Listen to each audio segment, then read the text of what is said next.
Roberto, I have to tell you, this is always a very challenging exercise for a Prime Minister, because you first get the wish list of everything that the business community wants to have, then you have about 10 minutes to think about that, and then you have to answer to all the requests of the business community.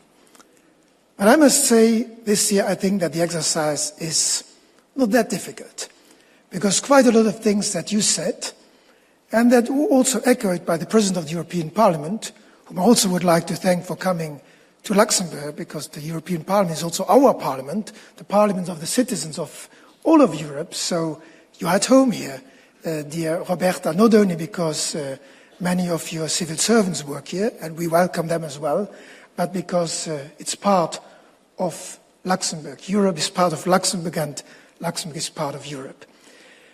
But to the content, I think that a lot of what has been said is shared by the government. And I have to tell you, coming to this Fedil event, now and in the past, is something quite natural. I'm a child of the steel industry, actually. My father, like many parents of people in this country, used to work in the steel industry. I was proud then, and I'm proud today, when I see Luxembourg-made steel beams that are the basis of the World Trade Center in New York, or Luxembourg steel beams that build the Burj Al Khalifa in the Arab world, or the crane rails that were used when Ariane 6 rocket was launched, and that all were made in Luxembourg. And I was equally proud yesterday when I attended the launch of a Luxembourg-built rover that was sent to the moon to collect regolith at the moon, and that was developed by Luxembourg-based engineers from iSpace. So this is the Luxembourg industry, and I could not imagine, and I would like to imagine, a country without industry, without a thriving economy. And when people say that I, as Prime Minister, or this government, is too close to the business community, and unfortunately that image is reinforced tonight because I could not go to the New Year's reception of the Chambre des Salariés because I had to give the speech here, so I'm very grateful.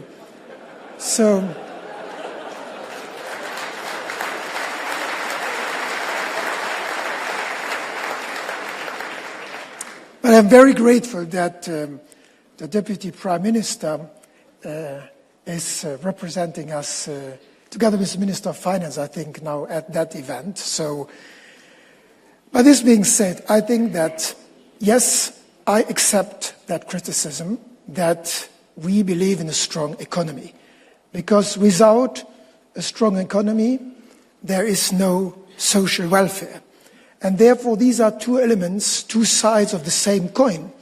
And those who do not share that view, I accept that as a criticism, but we do not share it. We believe that we need a strong economy and that we need to put the right framework in place to make this economy successful. The German lead candidate of the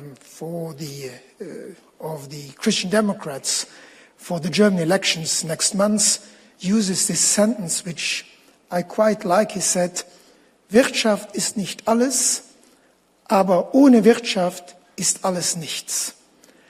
And I think that is a sentence that summarizes quite well what we need to do. We need growth. Yes, we need growth. It is easy to stop growth. You increase taxes, you make things more complicated. It's much more difficult to create growth. But I think there are at least three elements that we need.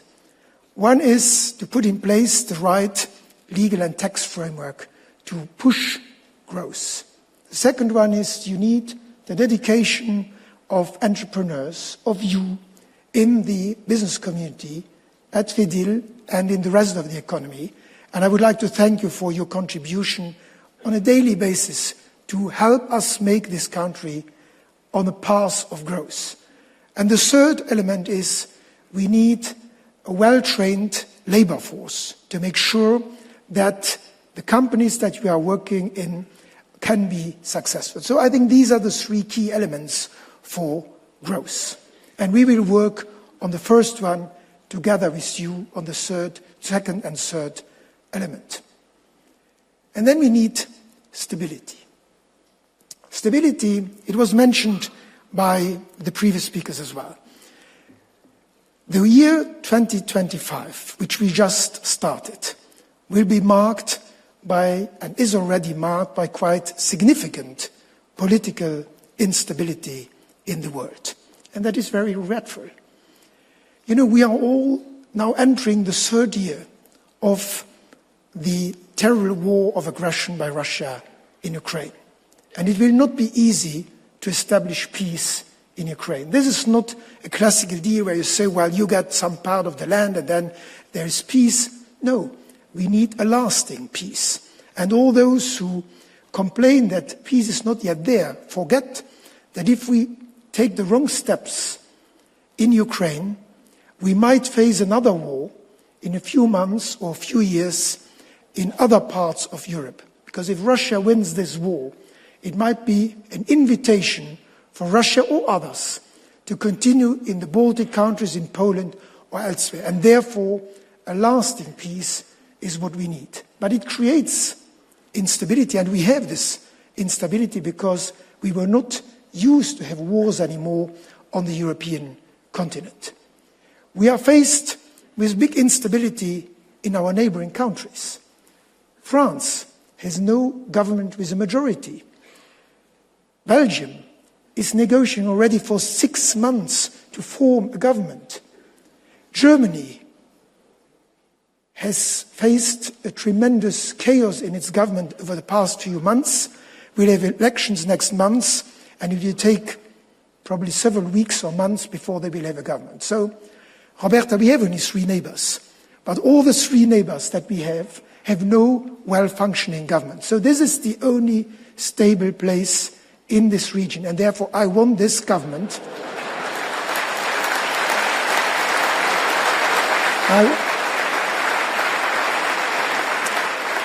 I want this government, also this country, to remain a stable place to develop economic affairs for the sake of the prosperity of all people living in this country. But let me just open up a little bit geopolitically.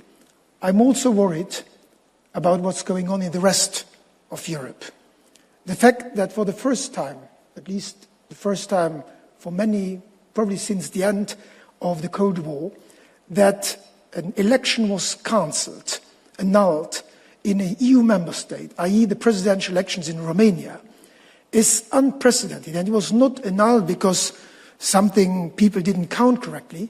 It was annulled because there was proof that the elections were influenced by Russia via social media, and this, of course, raises very serious concerns about the functioning of our democracies. I'm also worried that in one of the member states of the European Union, in Austria, it looks like an extreme right chancellor may lead Austria in the coming weeks and will sit at the European Council. Again, this is unheard of.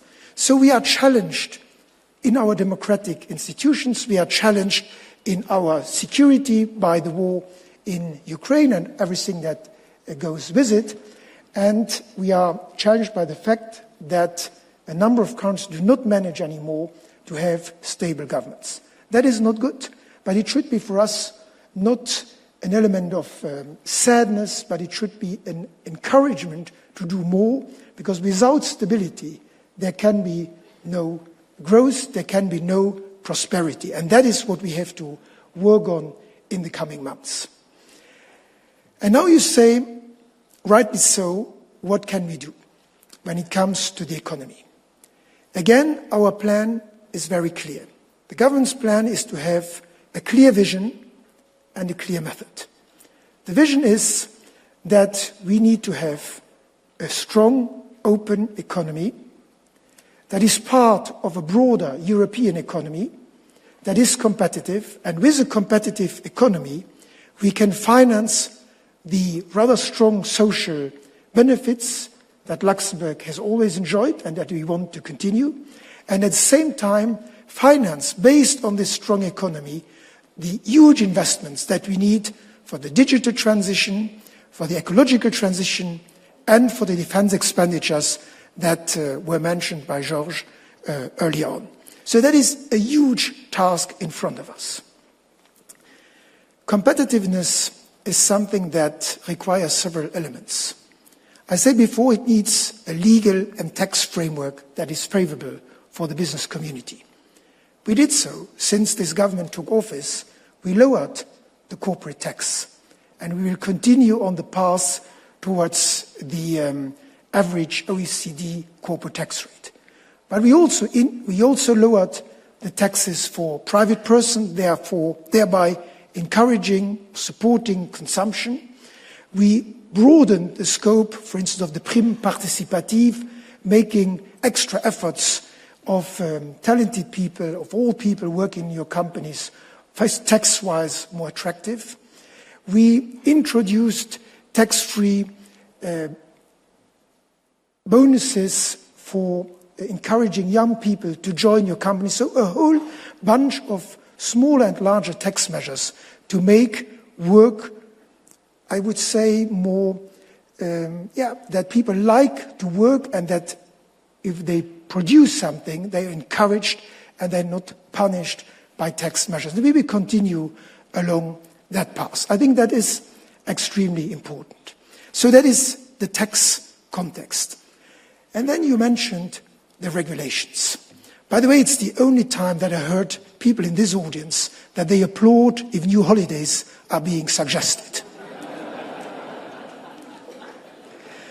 I think that indeed we exaggerated, all of us, over the past decades when it came to legislation. As you know, before rejoining politics, I served in the private sector, and indeed I was in the financial sector, as many of you know. It was 80% of the board meeting was complying with rules of the European Union, of the ECB, because it was controlled by the ECB. That should not be what companies should do. Indeed, compliance is necessary, but I would like people to innovate, to spend time on developing products, goods and services, and that is where we need to come back to. Now it's easier said than done. And therefore, I think we should look at each and every of the legislation that we have adopted over the past, let's say, decade, and then readjust some of the items. You mentioned some of this legislation, CSRD, CSDDD. I think, and there are many more, we should sometimes accept that the purpose of those legislations are good, but the way they are being implemented is overly bureaucratic. And therefore, I would say, for instance, when it comes to CSRD and CSDDD, that the new European Commission has understood the message that was conveyed by you and by many of us around the European Council table. And the new Commission President, that's the same one than the previous one, but in her new job, said that the Commission is willing to look into this and will very soon come up with an omnibus law where some of that legislation will be reviewed. And I think it must be tested with you to see whether that solves some of the issues. And therefore also I may suggest to the Luxembourg Parliament not to adopt immediately the CSRD legislation and to wait maybe a few weeks to see to what extent the new legislation that the Commission is probably proposing very soon may require changes to the implementation bill in Luxembourg. Maybe it's just one example of many.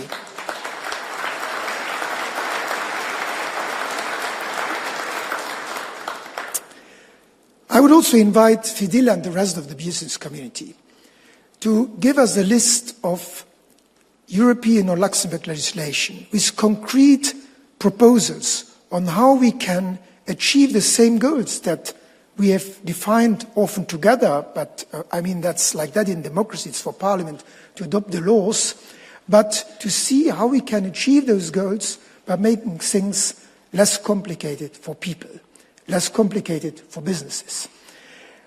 Because indeed, for our citizens, many of the things have become much too complicated, and we see that when we sign agreements as citizens, as companies. Very often we do not even understand what is in those agreements. We need highly qualified lawyers to analyze those agreements or those bills, and that is certainly not the purpose of that legislation. So we will, as a government, go with you along that path for small and medium-sized companies, for industries, for the financial services sector. Give us your suggestions, and we will implement them, or at least discuss them at the European level and discuss them within the democratic circles in which we, as a government, have to operate. So, less regulation, a favorable tax framework, and then we also have to continue to look at the items where we have successfully started this year. That is the construction and housing sector. It is indeed a huge challenge, but I think we have changed a little bit already the mood in that sector. We see again that there is more activity than when we started a year ago, and we will continue with, on the one hand, again there also, reducing the bureaucracy, making the authorizations, the processes for the permitting easier, and also introducing and continuing to introduce tax measures to make sure that there is encouragement for people and investors to build houses, because a growing economy obviously needs places for the people who work in your companies to stay. So that will remain a challenge, but I think together on the way we have started, we will continue and we can be successful in the coming years. We need a Europe around that works well. The reports of Enrico Letta and Mario Draghi were mentioned by President Metsola. Those are excellent reports, but reports are reports. So I think we must make sure, and we told that to President von der Leyen and to the Commission, that we expect the Commission to take those reports and to come up with concrete proposals very soon to make sure that the key elements of those reports that most of the prime ministers in Europe, most of the governments in Europe share, are also implemented in this term that just started. And I must say that the new Commission listens very carefully to what the Council is saying, so I'm very encouraged by the intention that Ursula von der Leyen and her team have. And by the way, President von der Leyen is visiting Luxembourg, is visiting us later this month, so we will have the opportunity also to discuss further with her. We are also going to put this very high on the agenda of many meetings that we are going to have, and Roberta and I will already start tomorrow, where we will have an informal meeting of a number of leading European politicians in Berlin this weekend, where also the economy and competitiveness will be high on our agenda. So I can assure you that we will continue to make Europe and Luxembourg more prosperous, because we want to make it more competitive, and your messages are heard. Let me also say in this context that the Luxembourg government is very much in favor of free trade. This is an open economy. It's open towards its neighbors. It's open towards the rest of the world. And therefore the free trade agreements are elements of such a strategy. And if we have on the other side other countries, China, the US, who may want to set up tariffs or other measures, I want the European continent to react forcefully and at the same time to be strong and to open new markets. And I think that is also the goal of the Mercosur agreement, like of other free trade agreements. And we need to find a way to help, of course, our farming sector and to make sure that the farming sector, and we are proud to have a strong farming sector in this country, not to be invaded by products from other regions, yet at the same time making sure that our industry, our products in a small country like us can be exported elsewhere in the world. Our model is based on export, and therefore we need to make sure that we find the right balance in this agreement, and we are at this moment examining carefully the content of the latest version of the Mercosur agreement, and will come up with a proposal how to position ourselves in the coming months. Luxembourg also needs, of course, to adapt to the changes in society. And that is why we have also embarked on a modernization of our labor laws. Labor laws need to adapt to the choices of companies and of the people. And it's obvious that people today work, live, shop differently than our parents did, and our children, again, will do it differently in the future. Online business changed the retail business, so we need to adapt to that. And it is in that spirit that we are discussing reforms on the opening hours of shops, on how many hours you may work on Sundays. That is not to change everything that we have had in the past, but let us accept that if the world changes, the laws cannot remain the same than those that we had 20 or 30 years ago. That is our goal, and we will continue to work on that goal.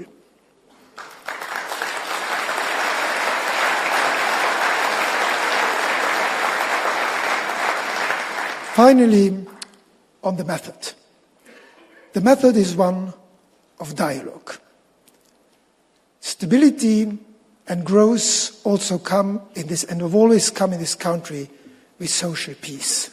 We have always been different to some of our neighbors who like to or enjoy having these street demonstrations and strikes, and this is not the Luxembourg culture. We have always sat around a table and discussed difficult issues. And that is why, even if it sometimes is difficult and time-consuming, the government strongly believes that we need to have this social dialogue with the employers' organizations and the unions. We have done so in times of crisis. We are doing so also in times where there is no crisis, but where there are challenges in front of us. Don't forget, we have had, in 2023, before we took office, we had a negative growth in Luxembourg. This year, as it was recalled early on, we had a very small growth of 0.5%. Last year, 17 days ago, of 0.5%. This year and next year, we want to have a stronger growth. And therefore, we need changes. At the same time, we need to make those changes acceptable to the people. And that's also why I had earlier this week the meeting with the leaders of the unions, and I told them that this government wants to talk to everybody, wants to listen to everybody, discuss with everybody. And that's why when I talked about a new round of social talks, some of you were wondering whether I was introducing a new structural tripartite discussion. No, I told them that talking and listening to each other is part of the Luxembourg culture. And therefore, twice or three times per year, we should sit together bilaterally or all three partners together to discuss about the main challenges of our economy and of our society, and hopefully move on together.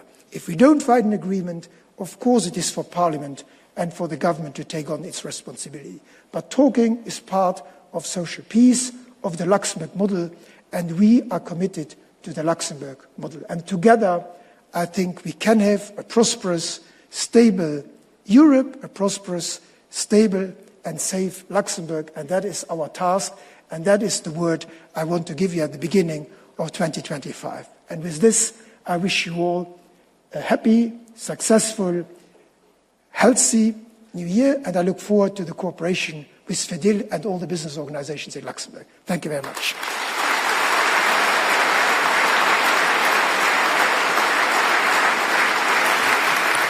Thank you, Prime Minister.